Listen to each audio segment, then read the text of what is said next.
Psycho social ഫാക്ടറും എന്താണ് pain ഒരു കാരണമാണോ? നമ്മളടുത്ത് ഒരു പേഷ്യന്റ് വന്നിന്.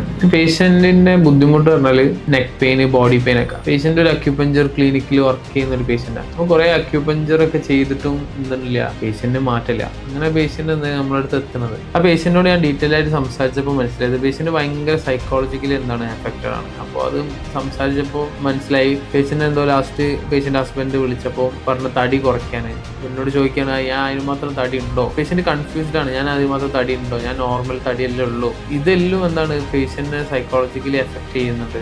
അതേപോലെ പേഷ്യന്റ് ഒരു പ്രോപ്പർ സ്ലീപ്പ് ഇല്ല, ബോഡിക്ക് വേണ്ട റെസ്റ്റ് കിട്ടുന്നില്ല. ഈ എല്ലാ കാരണം കൊണ്ട് നമുക്ക് ബോഡിയിലെ പെയിൻ എന്ത് ചെയ്യാം വരാം. ഞാൻ പേഷ്യന്റിനോട് ജസ്റ്റ് പറഞ്ഞത്, നിങ്ങൾ നല്ലൊരു പ്രോപ്പർ സ്ലീപ്പ് എടുക്കുക, സ്ട്രെസ്സിനെ മാനേജ് ചെയ്യാൻ ശ്രമിക്കുക, നിങ്ങൾ ഇഷ്ടപ്പെട്ട കാര്യങ്ങൾ ചെയ്യും. അങ്ങനെ അത് പറഞ്ഞ പേഷ്യന്റ് എന്താണ്, പേഷ്യന്റ് പ്രോപ്പറായിട്ട് സ്റ്റെപ്പ് ബൈ സ്റ്റെപ്പ് ചെയ്യാൻ തുടങ്ങി. ഞാൻ പറഞ്ഞു അതിനൊരു ഗ്രാജുവൽ നമുക്കൊരു റിസൾട്ട് ഉണ്ടാവും, കാര്യമായിട്ട് നിങ്ങൾക്ക് ട്രീറ്റ്മെന്റ് ആവശ്യമൊന്നുമില്ല.